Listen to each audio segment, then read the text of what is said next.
Alright, fam. So allegedly, Meek Mill was humiliated by his landlord. All right, by a real estate agent actually. Like, comment, and subscribe. This video's by Hello You Seen. Let's get into this clip. Oh, I'm gonna play you guys that clip right now.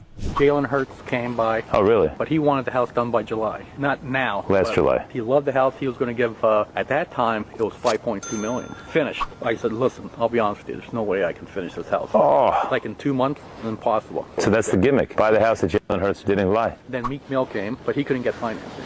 Meek Mill couldn't give him financing? They don't. These guys, nothing, they're full of Yeah, they're full of Wow.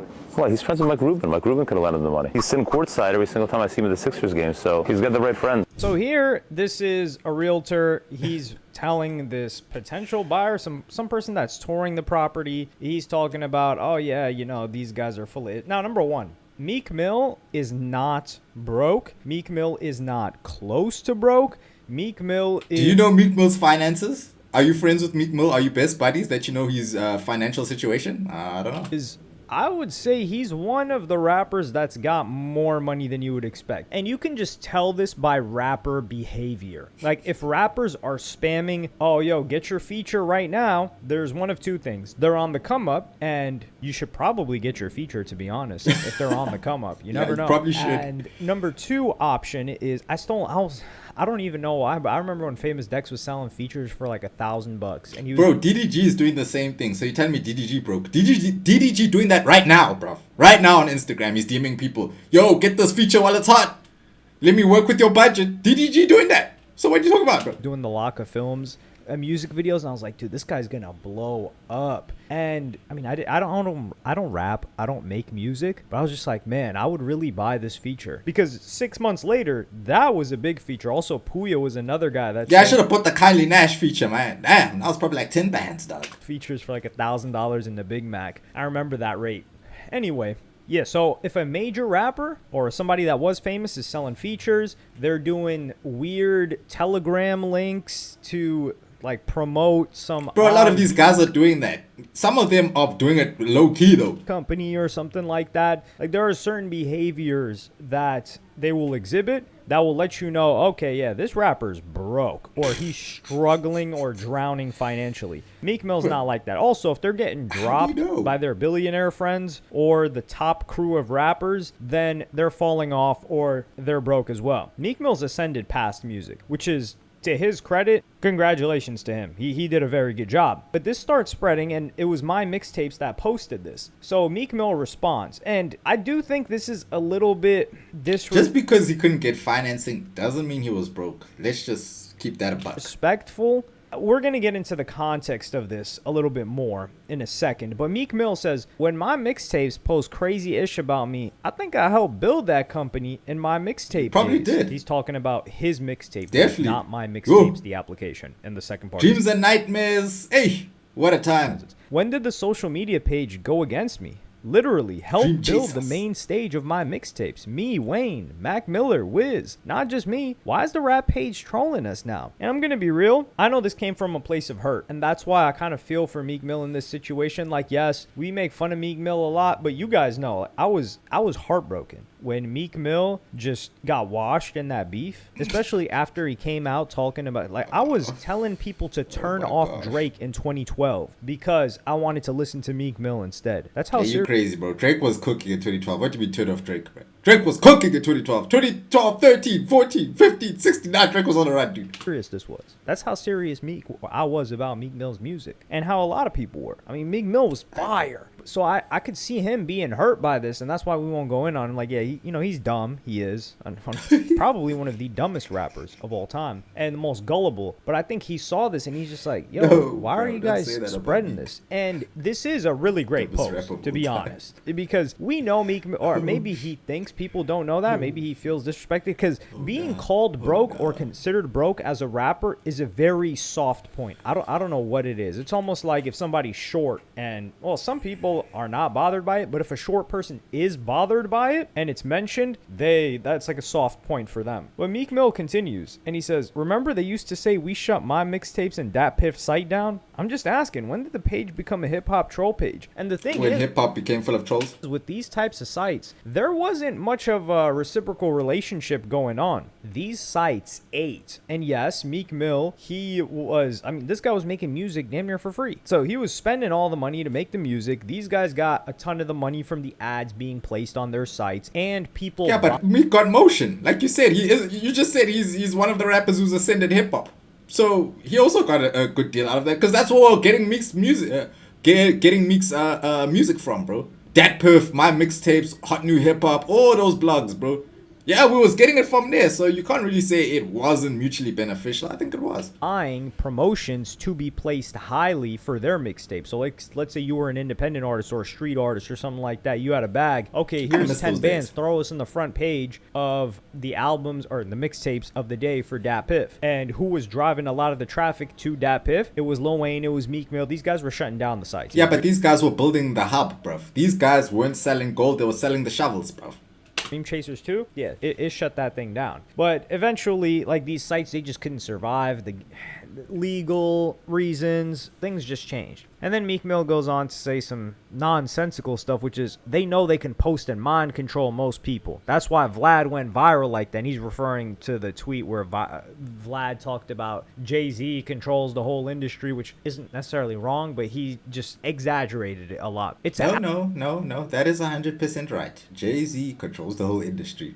Through one source, through one means or other, Jay-Z runs shit, bro. Trust. Algorithm to say something bad about certain names because the name holds so much power in the real world. Now, he sounds dumb in the way that he framed this, but this is 100% true. Because if Vlad had just replaced Jay-Z with, let's take a name like... who's really like Kanye West, right? Like if he replaced Jay-Z with Kanye West, everybody would be laughing at the tweet. They would think it's a complete joke. And Kanye West is a bigger name globally than Jay-Z. But why is it that they wouldn't take it serious if it's Ye, but they would take it serious if it's Jay? Well, because they assume Ye is crazy. Because there's history around Jay's name, his dealings. There's like a shroud of mystery around him. Also questionable things that he has been involved in, or people he's been associated with closely have been involved in. So that's why when Vlad put Jay-Z's name there, people are like, huh, okay. And it's also seen as like Jay-Z has institutional power. I mean, like the guy's on the board of Square. Like from Marcy Projects to the board of Square.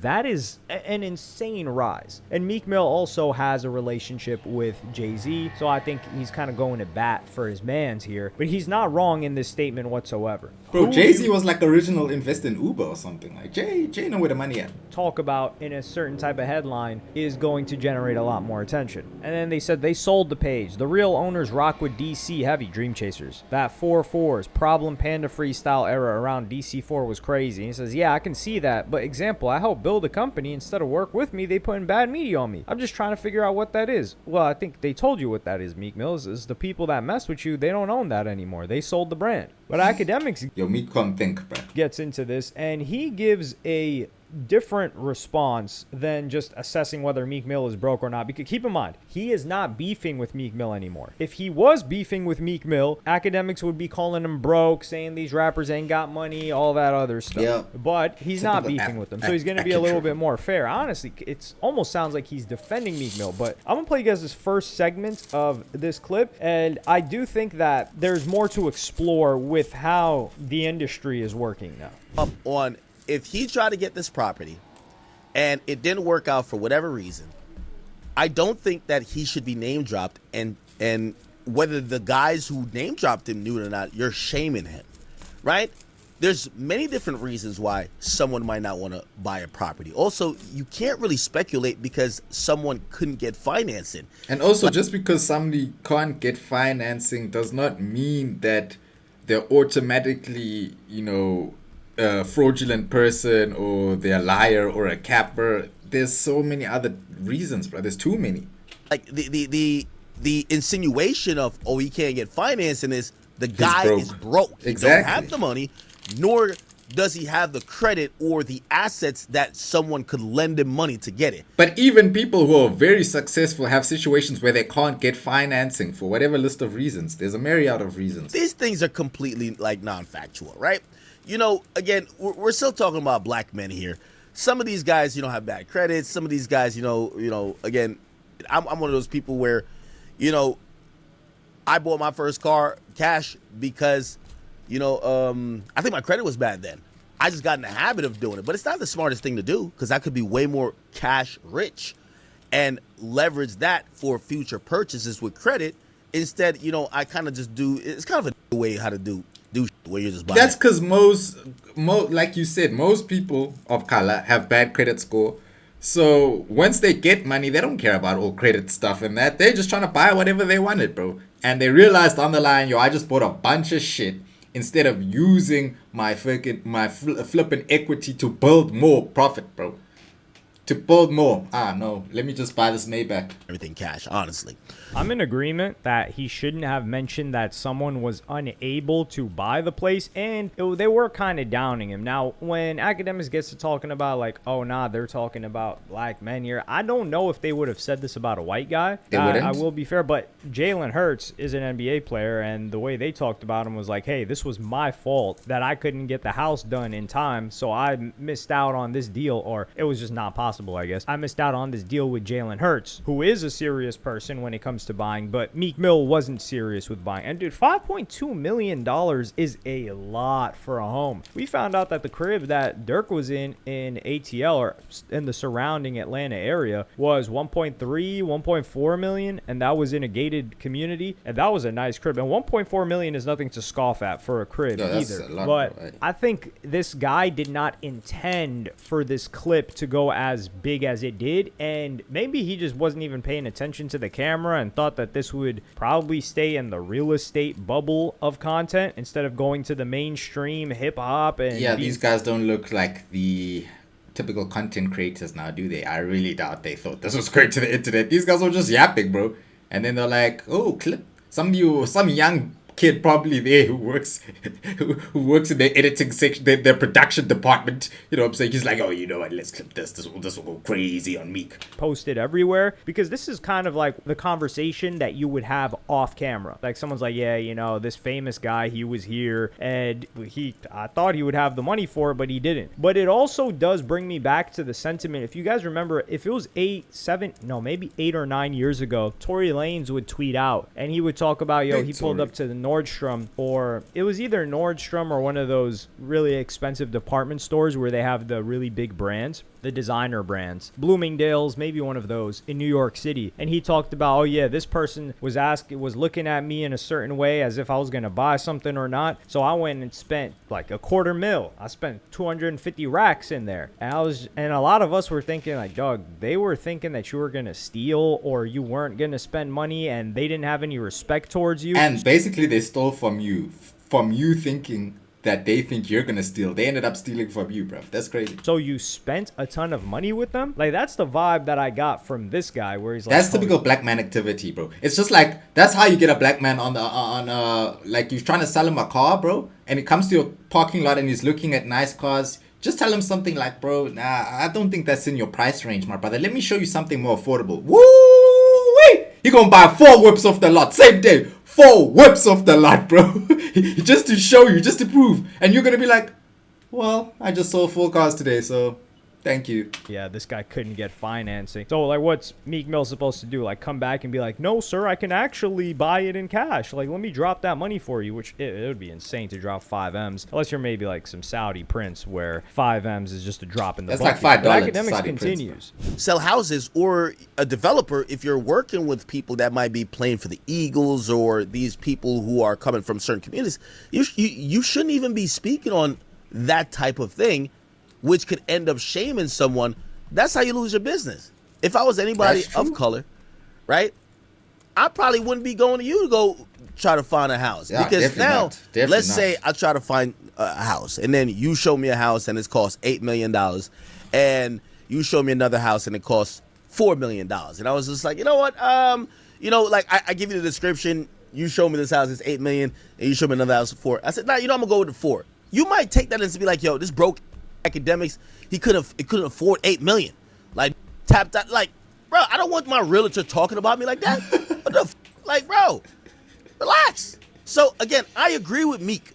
Yeah. Honestly, and this is no joke. This is not me trying to be facetious. Like, I actually agree with Meek. I thought this was in poor taste.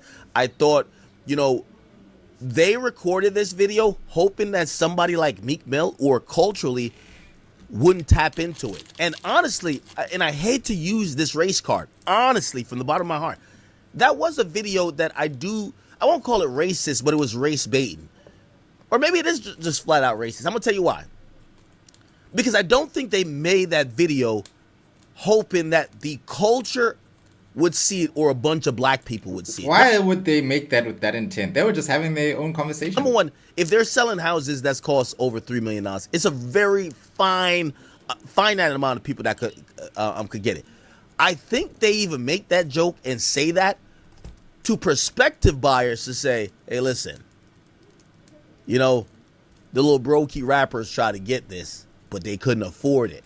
This is where and that's how because the guy also said, yeah, these guys, they don't like that. So that's to me racismo. Academics certainly has the right idea in mind. Like, they thought that this wouldn't escape their bubble. And I will say that now we're in this weird time where, for example, like lawyers, doctors, hell, right now real estate agents, all of these people are in the content market. So they're putting content out there showing homes, and also they're putting personality out there, because that's like the new meta in the business side of things, where it's like, hey, you gotta have this personal brand if you're a realtor, and if people like you, they're more likely to buy from you. And the way for people to like you digitally at scale is for you to put out this content, which it is true. However, we run into this thing when you're dealing with people or celebrities. Everyone has the potential to go viral now. And if somebody's name is famous, you have to be cognizant of how their name could potentially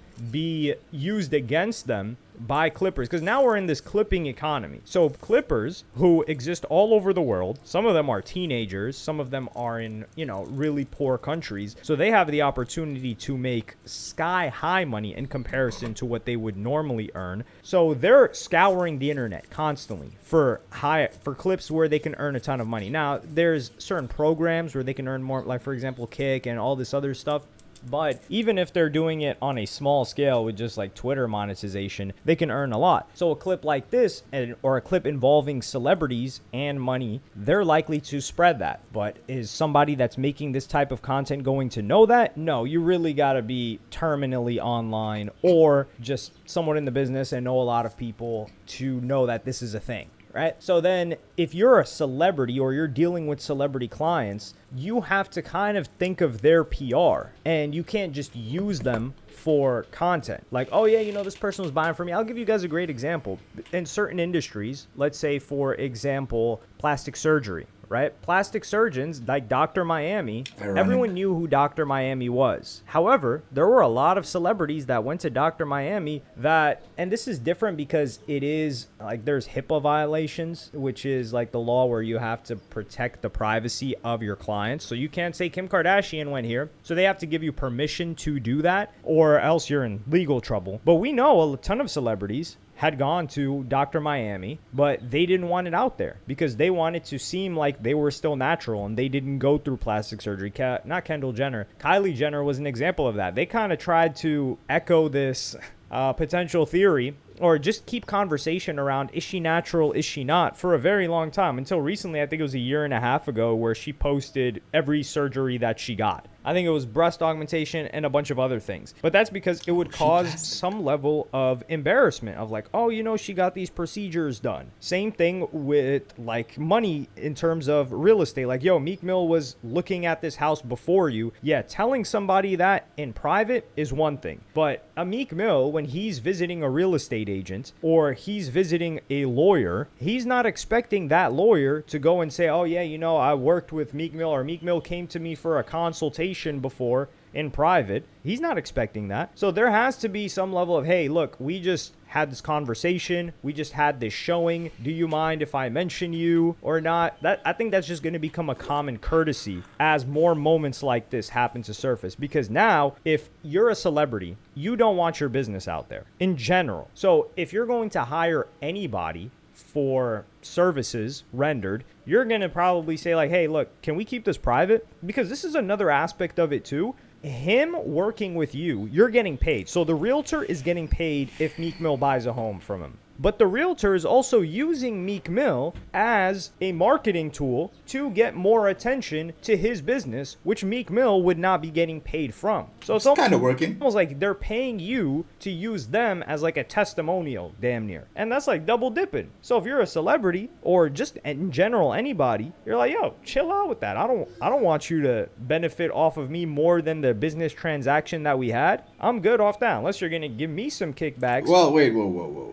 Also, if he couldn't get finance, then these guys, they didn't get anything from the transaction. So this is a way for them to get somebody to buy the house. So I guess that's their tactic. If some people say, yo, I saw that video with Meek Mill and now I'm working with you and now I get a percentage of the cut that you're going to get from the crib. And this is something that's been done a lot more in like the online sphere, where maybe like popular influencers, they will be used as like marketing material. There were people that were using Are influencers not marketers? fake AI ads of Joe Rogan. Oh, those were going crazy. Way too much here. But my point is that they will use somebody as like an authority or a celebrity and say like, hey, we've worked with this person, when they may not have worked with them in any capacity past a couple of conversations, and then they're using it to build up their business. And but you think these guys, okay. I think that is, especially if you didn't get permission from them ahead of time, it's grimy, it's a little bit sleazy, and I don't think that that type of approach is going to work in the long term. I think it worked maybe for like a couple of years before, but now that we're in the clipping age, and Meek Mill, for example, he probably got text from his son who showed him this. He's like, yo, I thought like we have like so many houses. What's up with this? And then now the celebrity's like, wait, dude, I went and looked at a house with this guy and this is what he did. And now I'm in this situation where I got to explain myself. And now they're telling all their friends like, yo, don't work with that guy. So that's where we're at right now. And I do see potentially there being laws in place in the near future that protect clients like this, where it's like, yo, if you're filming content as a service provider, you're not allowed to speak on the client unless they sign off on it. But we're going to have to see. Yeah, Meek Mill ain't broke, man. I don't think that this realtor meant for this to neither is Floyd Mayweather, bruv. Go as big as it did, kind of like Academic says. And I think he was just like shooting the ish. But this is one of those conversations where if it's being had off camera, you're like, oh yeah, that's just a normal conversation. But the fact that it can be shown to millions of people makes it worse. But it does make it a bit weird, because why did they have to record that? That's a bit strange. But hey, man, like you said, it is the clipping age. Maybe somebody knew, this is going to get clipped and it's going to push our sales up. Because the unfortunate thing is, I don't agree with Yassine saying that it's not good for business. It is good for business, bro. Because now it's like clowning. So now there's so many idiots out there who are going to be like, let me go get that crib that Meek couldn't get. Then he's going to make his stupid viral crib. He's going to make his viral clip saying, I just copped the crib that Meek Mill couldn't get, man. I just copped the crib that Meek Mill couldn't get. I got it, me, PJ Money P. You know, some stupid ish like that. That's what be happening these days. So for me, like from a marketing perspective, bro, it's already worked. This is going to have 45,000 views. On some other side, it's going to have millions of views, bro. Trust me, at least 10% of those people might be interested in working with those guys just for the fact that they went viral. There's people that fickle. Just because your business went viral or you guys went viral, they want to work with you. That's the world we live in. All right, like, comment, and subscribe. Boy, catch you in the next.